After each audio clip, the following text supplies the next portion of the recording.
Cultivating future tech innovators is just one of the aims of founder of Electro-Robotics, Trevor Frederick, and his team.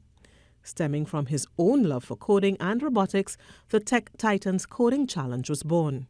We would like to see as much kids as possible get involved in this coding at any level, so they too can become part of this global market.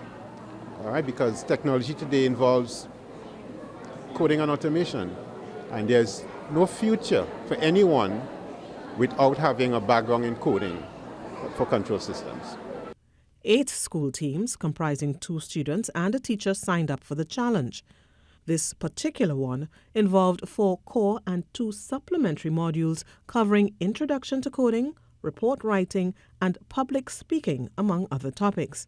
Teams were given the real-world challenge of creating a traffic light management system for a rural community, putting what they learned to practice. This was not just code and see something on the screen. It was about the practical aspect of coding, where kids can code and interact with something in real time.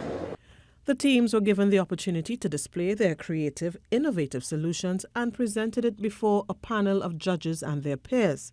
In the end, it was Team Triple M from Rousselac Presbyterian Primary School who captured the grand prize, as well as the social media, best presentation, and best all-round school prizes.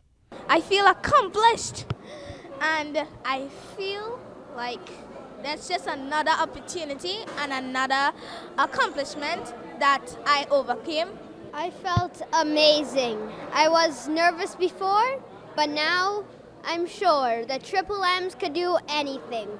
In their presentation, Miracle and Matthias shared their future goals. I was inspired to become a robotics engineer. I am especially interested in building robots. My uncle introduced me to a program on Netflix, BattleBots, and I want to be able to construct and write code for a BattleBot of my own. My dream is to be a neurologist and simultaneously build and code a robot to do brain surgery. All participants and their schools received prizes and certificates for their outstanding work and dedication to the project. Stacey Ann Providence for TTT News.